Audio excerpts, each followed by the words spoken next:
युद्ध करायला निघालेले आहेत. तर मी काय करू म्हणे, आता मला जीव देण्याशिवाय दुसरं गत्यंतर नाही. तर यक्षाला दया येते. तर तो सांगतो तिला की ठीक आहे, काही काळापुरतं माझं पुरुषत्व मी तुला देतो आणि ते पुरुषत्व तू घे आणि तुझ्या राज्यात जा. तुझं समाधान झालं त्या घरात, म्हणजे सगळ्यांना बरं हे कळलं की तू पुरुष आहेस, की मग तू परत येऊन माझं मला पुरुषत्व परत दे. तोपर्यंत मी तुझं स्त्रीत्व घेऊन मी इथे राहतो. हे ऐकल्यावर शिखंडिनीला बरं वाटलं की लगेच तिला पुरुषत्व मिळतं. यक्ष स्त्री रूपात लपून बसतो आणि शिखंडिनी परत आपल्या राज्यात येते आणि वडिलांना सगळी कथा सांगते की असं असं झालं आहे, मी आता मुलगा आहे, खरा मुलगा आहे आता, म्हणजे आता मला स्त्री रूपात लपण्याची बसण्याची गरज नाही आहे. तर मग ते झाल्यामुळे काय होतं, इकडे राजाला कळतं तिच्या वडिलांना आणि ते काही बायकांना त्या शिखंडीकडे पाठवतात आणि त्या बायका राजाला येऊन सांगतात नाही नाही म्हणे, तो खरा मुलगाच आहे म्हणे, ती बाई नाही आहे म्हणे. मग शेवटी राजा माफी मागतो त्यांची आणि परत आपल्या राज्यात जातो. इकडे शिखंडी राजा परत गेल्यानंतर परत जंगलात जातो. त्या यक्षाने त्याला जे पुरुषत्व दिलेलं असतं तो सांगतो की माझं काम झालेलं आहे, मी तुमचं पुरुषत्व देण्यासाठी इथे आलेलं आहे. तेवढ्या त्या मधल्या वेळामध्ये कुबेर हा यक्षांचा राजा तिथे आलेला असतो आणि नेमका ह्याला त्या यक्षाला बघतो आणि तो त्याला बोलवतो. तर तो यक्ष त्याच्या समोर यायला तयार होत नाही, कारण तो स्त्री रूपात असतो. तर मग यक्ष त्याला सांगतो की तू आत्ताच्या आत्ता माझ्या समोर ये. मग शेवटी नाईलाजाने तो समोर आला आणि स्त्री रूप त्याचं पाहिल्यावर कुबेराला अतिशय संताप येतो आणि तो त्याला सांगतो मी तुला शाप देतो की जोपर्यंत तू ज्याला पुरुषत्व दिलंय तो मरेपर्यंत पुरुषच राहील आणि तोपर्यंत तुला स्त्री रूपातच राहावं लागेल. तर ही सगळी कथा तो शिखंडीला सांगतो.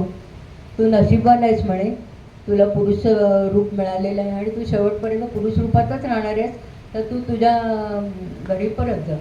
मग शेवटी शिखंडी पुरुष रूपात परत येतो आणि पुन्हा व्यवस्थित त्याचं सगळं आयुष्य आणि सगळं पुरुष रूपातलं सगळं चालू होतं. पण आता शेवटी आपण ज्या वेळेला महायुद्ध होतं त्यावेळेला भीष्म जेव्हा समोर येतात आणि अर्जुन नाला बाण मारून अगदी हैराण करतात, त्यावेळेला श्रीकृष्ण अर्जुनाला सांगतो की हा जो शिखंडी आहे ना त्याला त्याच्या समोर उभं कर. आणि अर्जुनाने शिखंडीला आपल्या स्वतःच्या पुढे उभं केलं आणि त्यांनी जेव्हा बाण मारायला सुरुवात केली त्या भीष्माने सगळे बाण खाली ठेवून दिले, धनुष्य खाली ठेवलं. पूर्वजन्मामध्ये म्हणे शिखंडी हा स्त्री होता आणि मी स्त्रीवर शस्त्र चालवणार नाही, त्यामुळे मी युद्धात भाग घेणार नाही. अर्जुनाला श्रीकृष्ण म्हणतो आता वाट कसली बघतोय, मारून टाक पुन्हा तुला हाचा चान्स मिळणार नाही. मग शेवटी अर्जुन बाणाचा वर्षाव करतो आणि भीष्म त्या वर्षावामध्ये पडतात खाली. आणि नंतर मग पुढे ती भीष्मांची कथा आहे की त्या बाणाच्या शय्या तयार त्यांच्यासाठी होते आणि त्याच्यावरनं ते उत्तरायण सुरू होईपर्यंत जिवंत राहतात आणि नंतर मग ते मरतात. आता ही जी कथा आहे ती आपण आंब्याची कथा ऐकली. आंब्याचा सूड घेण्याचा जो प्रवास होता तो भीष्माचा प्रवास होता, तो तिने संपूर्ण केला आणि आपली जिद्द पुरी करून शेवटी भीष्मांना तिच्यामुळे मरण आलं असं म्हणायला हरकत नाही. आता त्याच्यानंतरची स्त्री जी आहे ती कुंती, पांडवांची पत्नी, पांडवांची आई.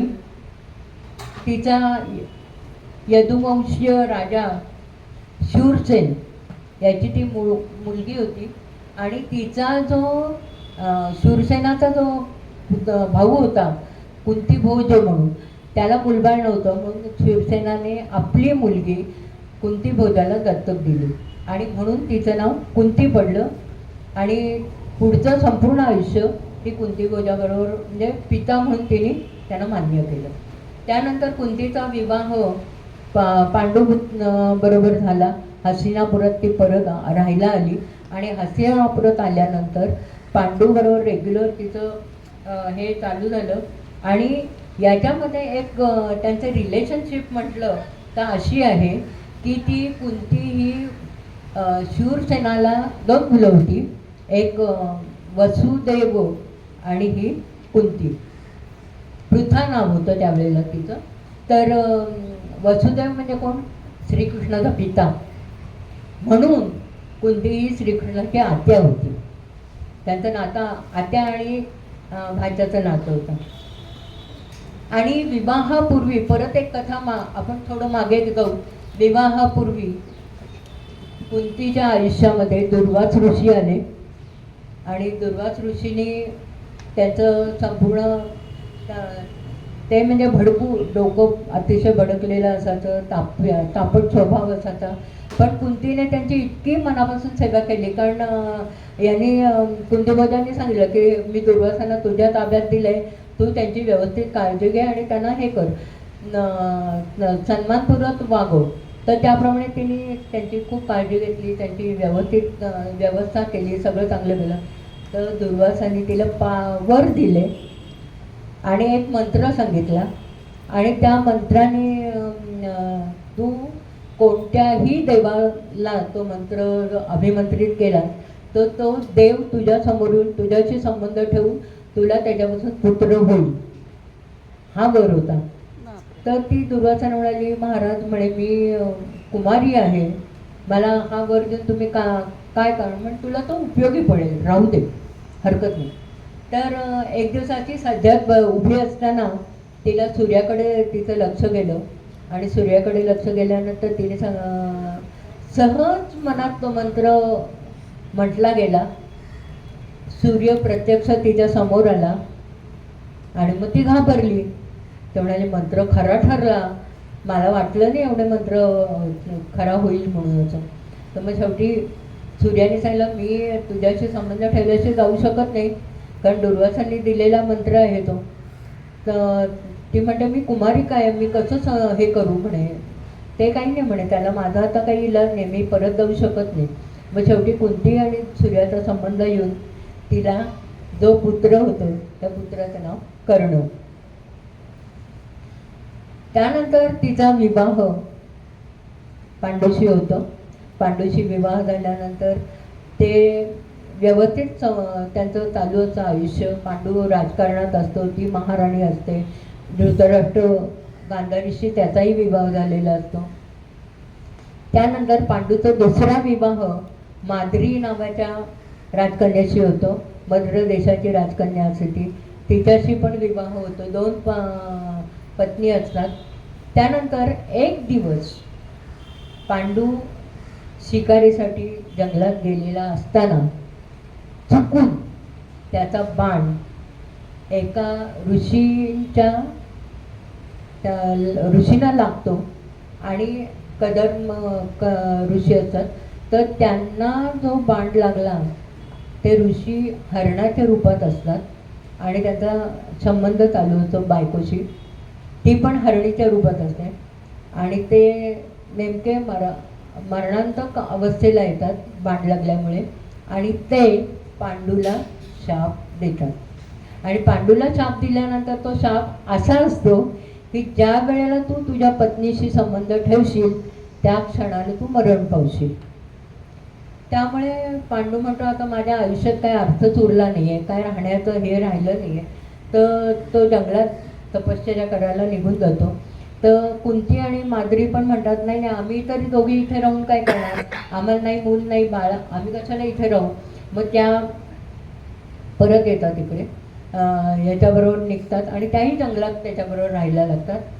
नंतर एक दिवस अशी परिस्थिती येते की माद्री नदीवर आंघोळ करून परत येत असताना माद्रीला ओलेती पाहून पांडूला राहवत नाही आणि तो माद्रीला संबंध ठेवण्यासाठी तिला बोलवतो. ती सांगते, महाराज हे फार भयंकर आहे, आपल्याला हे जमणार नाही, खूप वाईट गोष्ट आहे की त्याच्याने तुमचा मृत्यू पण एवढं होऊ शकतो. तो म्हणतो, ते काही नाही, मला आत्ता तू हवी आहेस. मग नाईलाजाने ती संबंध ठेवते आणि त्या क्षणाला पांडूचा मृत्यू होतो. आणि पांडूचा मृत्यू झाल्यानंतर माद्री सती जाते. आता पुन्हा आपण थोडंसं मागे जाऊया. त्याच्या आधीची एक गोष्ट आहे. त्याच्यामध्ये काय आहे, पांडू जिवंत असताना तो कुंतीला सांगतो की मला तर संबंध ठेवता येत नाही, पण आपल्याला मुलं तर हवीत.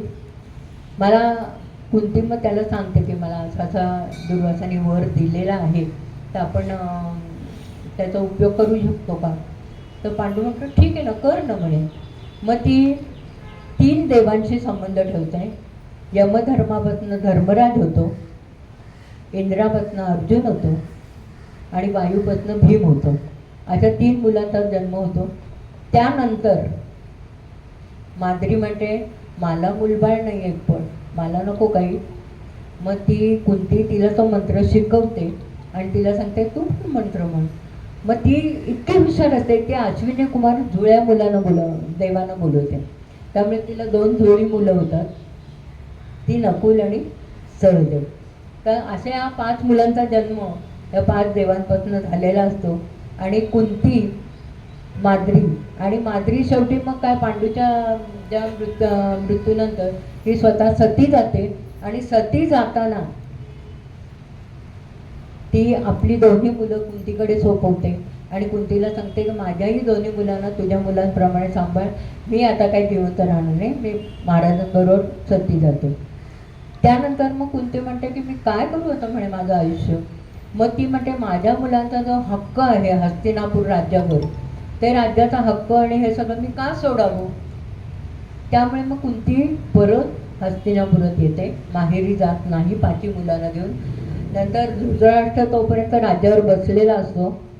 त्याचं सगळं आयुष्य असं म्हणजेच आनंदात सगळं चाललेलं असतं. त्याला राज्य मिळतं, त्यामुळे राज्यकारभार तो चालवत असतो. विदुर हा त्याचा मदतीस असतो, मंत्री असतो. तो विदुर त्याला भरपूर मदत करत असतो आणि राज्य व्यवस्थित चाललेलं होतं. मग ज्या वेळेला कोणती 5 मुलांना घेऊन हस्तिनापुरात येते, तेव्हा ती सांगते की मी राज्यात परत आलेली आहे, माझ्या मुलांना हक्क आहे, राज्यातलं अर्ध राज्य तरी कमीत कमी माझ्या मुलांना द्या आणि माझ्या मुलांच्या शिक्षणाची पण सोय करा. तर धृतराष्ट्र म्हटलं शिक्षणाची सोय सगळी करू आपण, पण राज्याचं बघू ना, अजून लहान आहेत मुलं, आता कशाला काळजी करते. मग त्यामुळे त्या 5 मुलांना व्यवस्थित शिक्षण चालू होतं आणि त्याच्या जोडीला त्या सगळ्यांची इकडे गांधारीला पण मुलं झालेली असतात 100. गांधारीची कथा पुढे आहे, त्यामुळे मी आता जास्त बोलत नाही. तर त्यानंतर मग तिच्या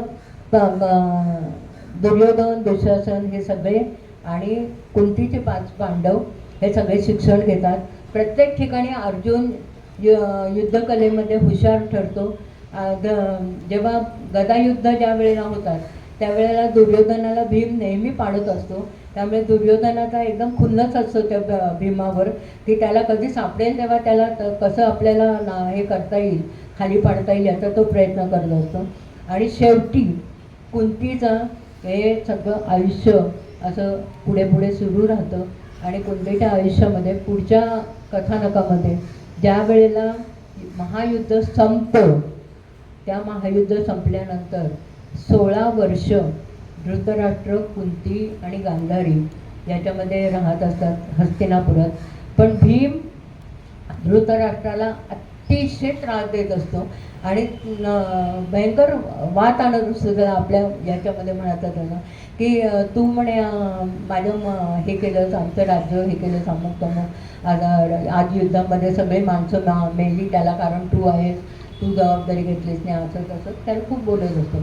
तर मग शेवटी विदुर त्याला सांगतो की तू किती वर्ष म्हणे या भीमाकडनं यांच्याकडनं ऐकून घेणार आहेस, जा ना जंगलात सुखाने राहा म्हणे, तू तुझी बायको कशाला इथे राहता यांच्याजवळ. मग जवळजवळ 16 वर्षानंतर धृतराष्ट्र आणि गांधारी जंगलात जायला निघतात आणि त्यांच्याबरोबर ही कुंती पण त्यांच्याबरोबर जाते. त्यांच्याबरोबर विदुरही जातो आणि संजयही जातो. आणि जंगलात जेव्हा मोठा वणवा लागतो आणि त्या वणव्यामध्ये हे सगळेजण जळून जातात आणि त्याच्यामध्ये विदुर येतो आणि संजय आहेत, ते दोघंजण हिमालयात निघून जातात. तर कुंतीची जी कथा आहे ती इथे समाप्त होते आणि तिचं मृत्यू पण याच्यामध्ये होतो, जंगलामध्ये आपल्या दीर आणि जावेसोबत जंगलामध्ये वणव्यात ती जळून मरते. आता पुढची व्यक्तिरेखा आपली आहे ती गांधारी. आता सगळ्यात मुख्य गोष्ट म्हणजे गांधार देश म्हणजे आजचा अफगाणिस्तान. म्हणजे इथपर्यंत आपली सीमा महाभारतामध्ये वाढलेल्या होत्या सगळ्या सीमा, आणि एवढं सगळ्यांना माहिती होते.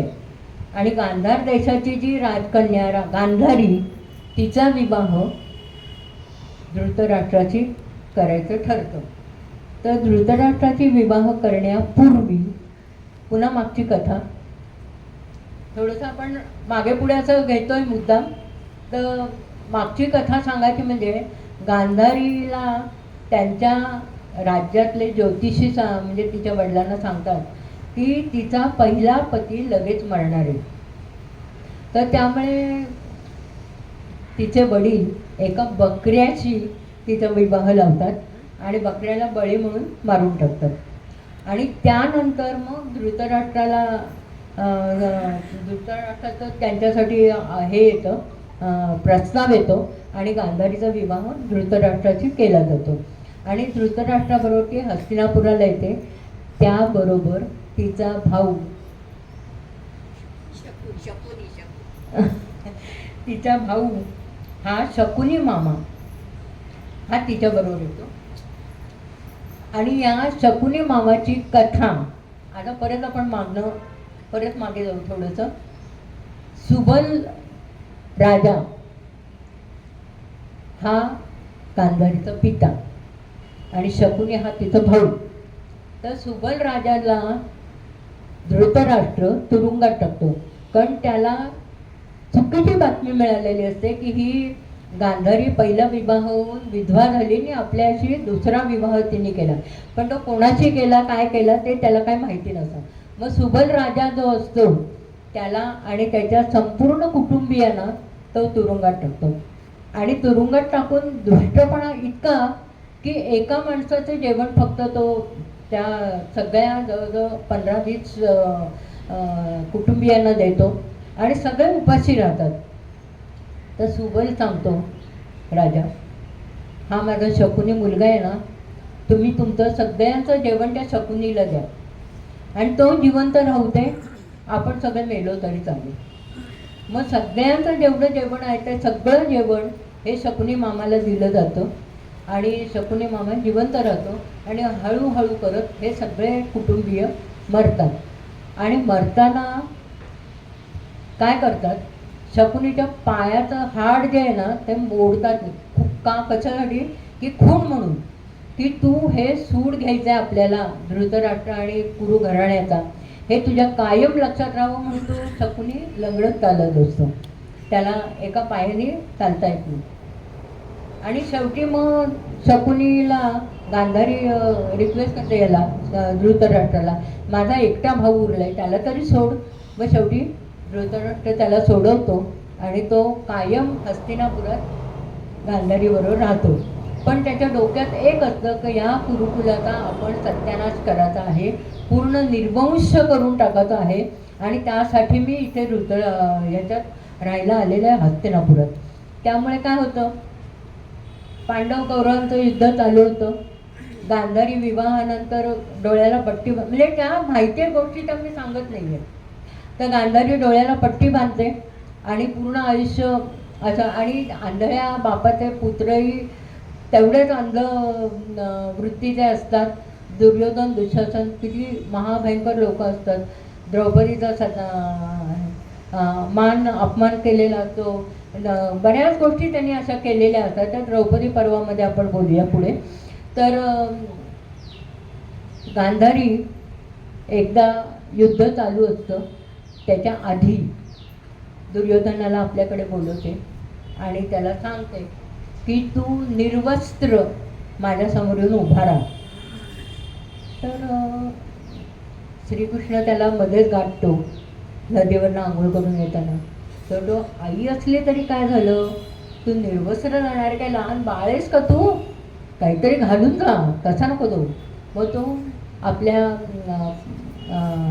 थोडंसं वस्त्र असे खालते घालतो आणि आईसमोर उभा राहतो.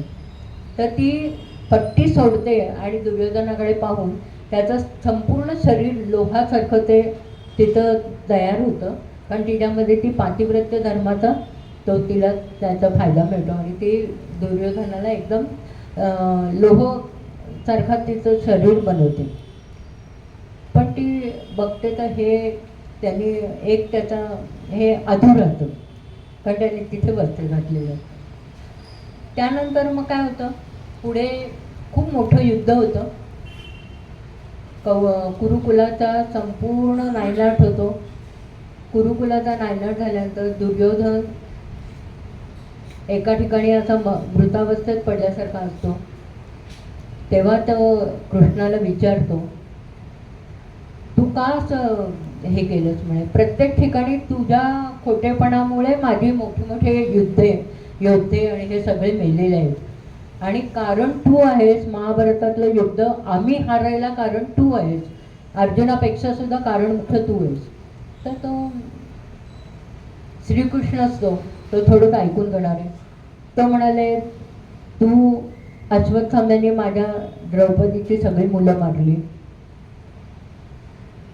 तर तू काय केलंस म्हणे, तू काही केलंस नाही त्यावेळेला. तर असे मी तुला 100 उदाहरणं देईन की ज्या उदाहरणांमध्ये तू कारणीभूत आहेस आणि तू काहीही केलंच नाही. द्रौपदीची मानखंडना केली, द्यूतामध्ये तू आम्हाला हरवलं, इतक्या सगळ्या गोष्टी करूनही मी त्यावेळेला काही बोललो नाही.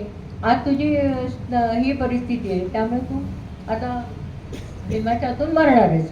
आणि भीमाला तो त्याची जागा सांगतो की अमुक ठिकाण आहे, ते त्याचं वीक आहे, तर त्याच्यावर तू गदा मार, त्याच्याने तो मरू शकतो. त्याच्याकडे दुसरं तू कुठेही गादा मारली तरी त्याला काही होणार नाही. मग शेवटी तो गदा मारतो आणि सगळी जण गांधारीचे एकूण एक पुत्र मरून जातात. एक फक्त धृतराष्ट्र आणि गांधारी जिवंत राहतात. नंतर मग गांधारीचे सगळं युद्ध संपलं. सगळं झाल्यानंतर गांधारीला भेटायला श्रीकृष्ण येतो आणि श्रीकृष्ण आल्यानंतर गांधारीला नमस्कार करतो आणि म्हणतो की आम्हाला फार दुःख होत आहे, हे सगळं युद्ध व्हायला नकोतं वगैरे. ते म्हणे, तू खोटेपणा करू नकोस, मला सगळं माहिती आहे, पण मी तुला खरोखर म्हणे असं मनापासून तुला शाप देते.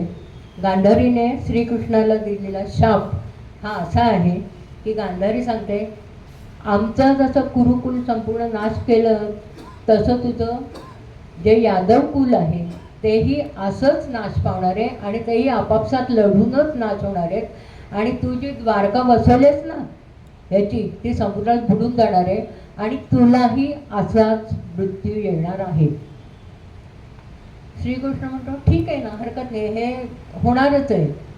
त्यामुळे मग शेवटी गांधारीला तो नमस्कार करतो आणि निघून जातो. आणि शेवटी गांधारी, धृतराष्ट्र, कुंती, विदुर आणि संजय हे परत जंगलात 16 वर्षानंतर जातात आणि जंगलामध्ये त्यांचा जळून मृत्यू होतो. आता द्रौपदी कथा म्हणजे काय आहे, बऱ्याच गोष्टी सगळ्यांना माहिती आहेत द्रौपदीच्या आयुष्यातल्या. तर त्याच्यामध्ये पांचाल द्रुपद जो राजा होता पांचाल देशाचा, त्यांनी यज्ञ केला होता आणि द्रोणाचार्यांचा आणि त्याचं वैर होतं आणि त्यांचं द्रोणाचार्यांना मारणारा पुत्र मला जन्माला घालत आहे आणि मला तसा मुलगा हवा आहे. तर यज्ञातून 2 मुलं जन्माला येतात, धृष्टद्युम्न आणि द्रौपदी. तर धृष्टद्युम्नाच्या हातून द्रोणाचार्याचा वध व्हायला म्हणून त्या द्रुपदांनी यज्ञ केलेला असतो. त्यानंतर मग त्यावेळेला द्रौपदी जेव्हा जन्माला येते त्यावेळेला आकाशवाणी झालेली असते की संपूर्ण क्षत्रिय कुलाचा, कुरुकुलाचा सगळ्यांचा नाश करण्याकरता जन्माला आलेली आहे. हे त्यावेळेला त्यांनी पाहिलेलं असतं, ऐकलेलं असतं. तिचा विवाह करण्याची वेळ येते आणि मुळात द्रौपदी जन्माला येते ती बालिका म्हणून येत नाही, ती 20-22 वर्षाची तरुणी म्हणून जन्माला येते. म्हणजे यज्ञातनं जी बाहेर पडते ती तरुण स्त्री म्हणून बाहेर पडलेली असते. याज्ञसेनी म्हणून तिचं नाव एक आहे. आणि त्यानंतर एक पण द्रुपद तिथे लावतो त्या पणामध्ये एक धनुष्य ठेवले, शिवधनुष्य ठेवतात आणि त्या धनुष्याला खाली बघून बाण लावायचा आणि वरती फिरका मासा आहे त्याचा डोळा फोडायचा. अर्जुन सगळ्यांचं झाल्यानंतर पुढे येतो, श्रीकृष्णाला नमस्कार करतो आणि कृष्णा काय करू, तू जा सुरुवात कर, मी बघतो पुढे काय करायचं ते. खाली जे पाणी असतं ना ते फिरत असतं, पाणी हलत असतं पाणी. तर अर्जुनाला सांगतो एक क्षण असा येईल मी पाणी ते थांबवीन हलणं, म्हणजे पाण्यातनं तुला बरोबर तो डोळा दिसेल, त्या क्षणाला तू बाण मार, तुझं काम होईल. आणि अक्षरशः अर्जुन तिथे जातो, धनुष्य लावतो आणि बाण लावून एकाग्रतेने त्या माशाकडे पाहतो. एक क्षण पाणी जे हलतं असतं त्या हलणं थांबतं, हा बाण सोडतो आणि माशाचा डोळा फुटतो. तर श्रीकृष्ण अर्जुनाच्या प्रत्येक गोष्टीच्या मागे असा उभा आहे आणि त्यांनी प्रत्येक वेळेला त्यांनी मदत केलेली आहे. तर शेवटी द्रौपदीला आणतात, विवाह करतात आणि तिला त्यावेळेला सगळे पांडव जंगलामध्ये असतात. तर कुंतीला येऊन सांगतो धर्मराज की माटे आम्ही भिक्षा आणले, तर म्हणे 5 जणांना वाटून द्या. आणि ती वळून बघते तर कुंती ही भिक्षा असते. तर ती म्हणते की असं कसं चालेल, म्हणे 5 जणांची कशी पत्नी होणार. तर ते विधिलिखित आहे, ते जे होणार आहे ते चांगलं होण्यासाठीच आहे. आणि त्या 5 पांडवांमध्ये एकमेकांचे जे संबंध आहेत, रिलेशनशिप जी आहे, कारण प्रत्येकाला द्रौपदी हवीशी वाटत असते, मग त्या दृष्टीने ते विवाह 5 जणांशी केला जातो. आणि त्याच्या पुढची मजा म्हणजे द्रौपदी दर वर्षी म्हणजे वर्षभर एकाकडे राहते, वर्ष झाले की दुसऱ्याकडे जाते आणि दुसऱ्या पतीकडे जाण्यापूर्वी अग्नीमध्ये प्रवेश करते, कुमारिका होते, दुसऱ्या पतीकडे जाते, पुन्हा दुसऱ्याकडनं तिसऱ्याकडे जाताना पुन्हा अग्निप्रवेश करते, तिसऱ्या पतीकडे जाते. आणि तिला जी 5 मुलं होतात ती 5 पांडवांची जी नातवंड आहेत द्रौपदीची, तर ती द्रौपदीची जी मुलं आहेत ती 5 मुलं ही तिला कौमार्यावस्थेत झालेली असतात. आपल्याकडे आपण पंचकन्या स्मरे नित्यमध्ये द्रौपदीचं नाव आहे. ते ह्या सगळ्या ज्या 5 कुमारिका आहेत, 5 ज्या कन्या आहेत, त्यांनी जरी विवाह केला, इतर पुरुषांचे संबंध ठेवले, तरी कौमार्य राहण्याचा त्यांना वर मिळालेला असतो, म्हणून त्या पंचकन्या आहेत. तर द्रौपदीचा विवाह होतो, 5 मुलं होतात तिची. आणि नंतर मग 14 वर्षाचा वनवास सोसावा लागतो. त्यावेळेला त्यांना द्यूत खेळलं जातं. द्यूतामध्ये 14 वर्षाचा वनवास आणि 13 वर्षाचा वनवास, 1 वर्ष अज्ञातवास स्वीकारावा लागतो. त्याच्या आधी तिला दुःशासन ओढून ह्याच्यामध्ये आणतो, तिचं वस्त्रहरण करतो. त्यावेळेलाही कृष्ण तिला वस्त्र पुरवतो आणि कृष्ण तिची काळजी घेतो. त्यानंतर ज्या वेळेला ते वनवासात राहतात त्यावेळेला दुर्योधन आपलं मोठं सैन्य घेऊन त्या जंगलामध्ये त्यांचं वैभव दाखवण्यासाठी जातो. आणि ते वैभव दाखवल्यानंतर काय होते मजा, तिथे एक यक्ष तिथे गंधर्व बसलेले असतात नदीमध्ये. तर त्यांच्याशी युद्ध खेळाचं त्याला खुमखुम येते आणि त्यामध्ये ते गंधर्व आहेत ते या दुर्योधनासकट सगळ्यांना बांधून ठेवून देतात आणि सांगतात आता तुम्हाला कोण सोडवते बघतो. मग शेवटी त्यातला एक जण पळत येतो आणि धर्मराजाला सांगतो की असं असं झालं आहे, त्यांनी गंधर्वांनी आपल्या सगळ्या गौरवांना पकडलेलं आहे. तर मग शेवटी नाईलाजाने धर्मराज त्याला सांगतो अर्जुनाला आणि भीमाला की त्यांना सोडवून आण म्हणून. आणि त्यांना सोडवून आणल्यावर त्या नाईलाजाने खाली मान घालून परत हस्तिनापूरला जातात सगळे कौरव. तर हा जो डोक्यामध्ये दुर्योधनाचा विचार असतो, त्यांनी तो म्हणजे याचं कसं काय करू मी, म्हणजे हा खाली मान घालू शकेल. तर मग शेवटी काय करतो, तो दुर्वास ऋषी जेव्हा येतात त्यांच्याकडे, त्या दुर्वासांना तो सांगतो दुर्योधन, त्यांची खूप सेवा करतो, काळजी घेतो.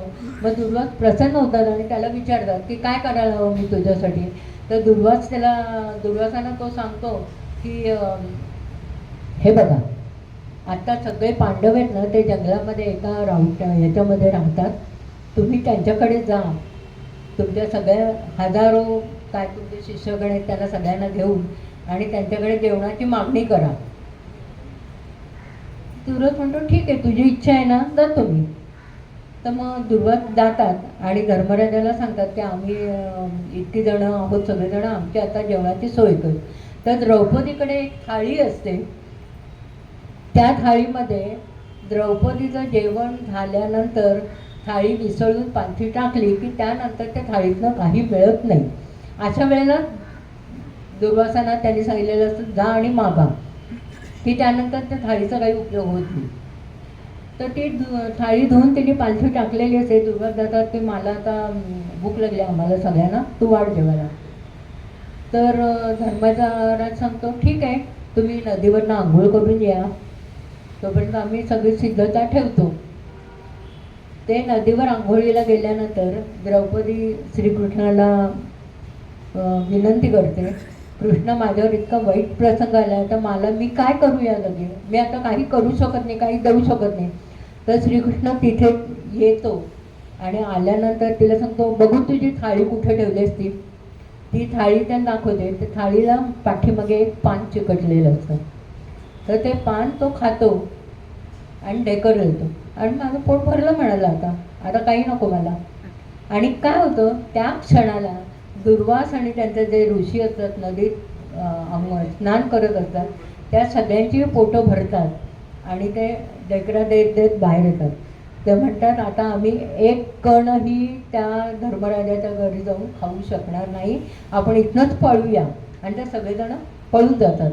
नंतर मग नकुलला आणि सहदेवाला धर्मराज सांगतो अरे अजून आली नाही लोक, जा बघ कुठे येते. तर तिथे गेल्यानंतर तिथले ऋषीमुनी सांगतात नाही नाही होते इथे आंघोळ करत होते, आता सगळे पळून गेले, कोण नाही आहे आता इथे. मग ते येऊन सांगतात आणि श्रीकृष्ण परत द्रौपदीचा अशा पद्धतीने पाठीराखा होतो. त्यानंतर 1 वर्षाचा अज्ञातवास सगळ्यांना माहिती आहे तिथे. तर त्या ठिकाणी द्रौपदीला दासी म्हणून राहावं लागतं, भीमाला आचारी म्हणून राहावं लागतं, अर्जुनाला त्याला एक शाप मिळाला असतो, स्त्रीत्व रूपामध्ये त्याला राहायचं असतं. तर बृहन्नडा म्हणून तो तिथे त्या राज्यामध्ये विराट नगरीमध्ये ते सगळे राहायला आलेले असतात. तर तिथे तो राहतो आणि धर्मराज विराट राजाबरोबर धर्म चर्चा वगैरे करण्यासाठी राहतो. आणि द्रौपदीला सुदेशना राणीची दासी म्हणून राहायची वेळ येते. तर ते तिथे राहतात. तर तिथे कीचक म्हणून जो सुदेशना राणीचा भाऊ असतो, तो भाऊ तिथे त्याला द्रौपदी दिसते. तो म्हणतो नाही नाही काय झालं तरी मला म्हणे ती हवी. तर तिला सुदेशना राणीला सांगतो की तिला माझ्याकडे पाठव. तर राणीला काय होतं, नाईलाज होतो, आपलाच भाऊ आहे, आपण नाही म्हणू शकत नाही. मग ती त्याला पाठवते तिकडे. आणि गेल्यानंतर मग तिथे ती द्रौपदी त्या भीमाला सांगते की अशी अशी परिस्थिती आहे, मला कीचकाने बोलवलं आहे, आता मी काय करू. तर मी म्हणतो जा ना म्हणे, मी बघतो काय करायचं ते. तर ती कुठेही आजूबाजूला माणसं नसलेल्या ठिकाणी एक महाल आहे, तिथे त्याला बोलवते. आणि आधीच आत भीम लपून बसलेला असतो आणि अर्जुनाला सांगतो तू बृहन्नडा आहेस ना, तू छान काहीतरी वाद्य वाजव किंवा मोठा आवाज कर कसला तरी. तर तो म्हणतो ठीक आहे. आणि अर्जुन बाहेर बसतो, आवाज करतो आणि आत कीचक जातो. द्रौपदी दाराशी थांबते. तो कीचक आत गेल्यानंतर भीम त्याला पकडतो. त्यांचं गदायुद्ध होतं, ओरडाओरडा होतो, खूप येतो. आणि त्यावेळेला अर्जुन मोठमोठा आवाज करतो, इतक्या मोठ्याने आवाज करतो की लोकांना बाहेरचा ह्या दोघांच्या किंकाळ्या ओरडाओरडा काही ऐकू येऊ नये म्हणून. आणि शेवटी कीचकाचा वध केला जातो. आणि द्रौपदीवरची अशी अनेक संकटं सारखी काही ना काहीतरी तिच्यावर जी येत असतात, ती अर्जुनाच्या रूपाने आणि श्रीकृष्णाच्या रूपाने ती नाहीशी होतात. आणि त्यामुळे द्रौपदी ची काळजी आपोआप घेतली जाते. दुर्दैवाने काय होतं, एवढी राजकन्या आहे, यज्ञासाठी यज्ञात आलेली आहे, एवढं सगळं आहे, राजभोग तिच्या नशिबात नाही. तिच्या नशिबाला इतकं तिच्या पाठीमागे त्रास आहेत आणि हे आहे की ते सगळं तिला भोगावं लागतं. हे जे भोग आहेत ना, ते स्त्री जातीला बरेच वेळा द्रौपदीच्या रूपाने भोगलेले आजही जाणवतात. तर शेवटी काय होतं, महायुद्ध होतं. महायुद्धामध्ये अश्वत्थामा सगळे जवळजवळ वीर मेलेले असतात. अश्वत्थामा एकटा जिवंत असतो आणि अश्वत्थामाला दुर्योधन सांगतो का आता काय करणार आहेस तू? तर म्हणलं मी द्रौपदीच्या सगळ्या मुलांना मारून टाकतो. तर रात्री झोपेत असताना द्रौपदीच्या सगळ्या मुलांना अश्वत्थामा मारून टाकतो आणि उत्तरा जी आहे त्या उत्तरेच्या पोटामध्ये गर्भ असतो. तर आता म्हणे ब्रह्मास्त्र सोडतो आणि उत्तरेचा गर्भही मी पाडून टाकतो, म्हणजे पांडवांना निर्वंश केल्याचं सुख आणि आनंद मला मिळेल. तर श्रीकृष्णाच्या लक्षात येतं हे. श्रीकृष्ण काय करतो, आपलं सुदर्शन चक्र जे आहे ते सुदर्शन चक्र गर्भाच्या भोवती फिरतं ठेवतो. त्यामुळे त्या गर्भाला ब्रह्मास्त्राचा धक्का लागत नाही आणि ब्रह्मास्त्र जरी सोडलेलं असलं त्याच्या गर्भाला जास्त त्रास काही होत नाही, फक्त ते बेशुद्ध पडतो तो गर्भ आणि हालचाल त्याची कमी होते. त्यानंतर मग त्याचा जन्म होतो. तो गर्भ मृतावस्थेत असतो. श्रीकृष्ण त्याला पुन्हा जिवंत करतो आणि जिवंत केल्यानंतर मग आपली पुढची कथा ही उत्तरेची चालू होते.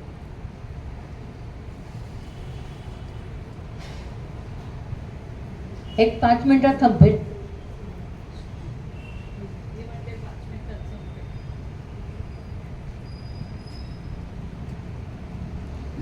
विराट राजा आणि राणी सुदर्शना यांची मुलगी उत्तरा आणि बृहन्नडा अवस्थेतील अर्जुन हा तिचा गुरु असतो. तिला नाच आणि हे सगळं शिकवत असतो आणि ते शिकवत असताना हा जो विराट राजा असतो तो ना माझ्या मुलीशी तू लग्न कर ना. नंतर जेव्हा श्रीकृष्ण ज्या वेळेला अर्जुन त्याला कळतो की हे पांडवांपैकी एक आहेत, तर मग तो म्हणतो अर्जुनाला सांगतो तू माझ्याशी म्हणजे माझ्या मुलीशी विवाह कर. अर्जुन म्हणतो तिच्या माझ्या वयात खूप अंतर आहे आणि माझी ती गुरु शिष्य आहे, मी गुरु आहे तिचा, मी म्हणे तिच्याशी विवाह नाही करणार. तर मग शेवटी काय होतं की तो सांगतो माझा पुत्र जो अभिमन्यू आहे त्याच्याशी आपण उत्तरेचा विवाह करू, मी तिला सून करून देतो म्हणून. आणि ती सून होऊन हस्तिनापुरी येते. हस्तिनापुरी आल्यानंतर तिचा थाटात विवाह केला जातो, सगळं व्यवस्थित हे होतं.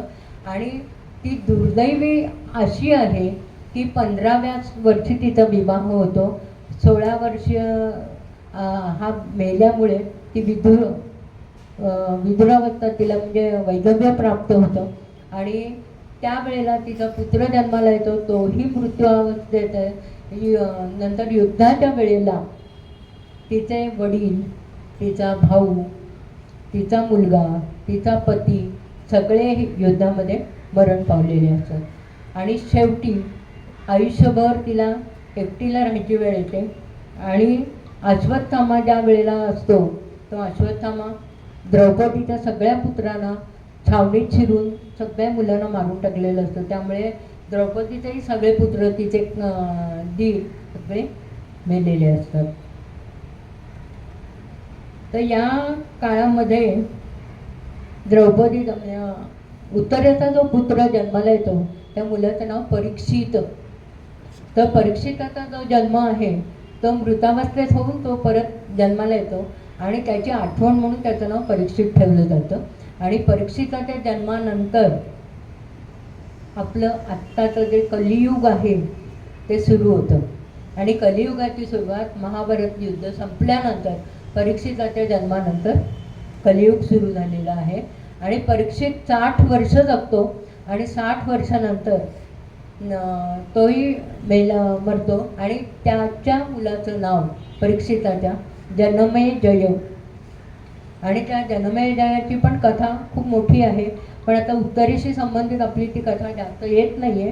त्यामुळे मी महाभारतातील ज्या 7 स्त्रिया होत्या त्या उत्तरेशी आपण तिथे संपवतो आणि उत्तरेच्या मृत्यूनंतर ती शेवटी सुभद्रेबरोबर जंगलात जाते आणि तपश्चर्या करून तीही मृत्यू पावते. आणि ती सुभद्रेबरोबर राहते. त्यानंतर महाभारतातील 7 स्त्रियांचा इथेच कथा समाप्त होते आणि नवीन कथा पुढल्या जन्मोदयापासून त्या पुढच्या कथा कलियुगातल्या येतात, आपल्या महाभारतातल्या नाही. धन्यवाद.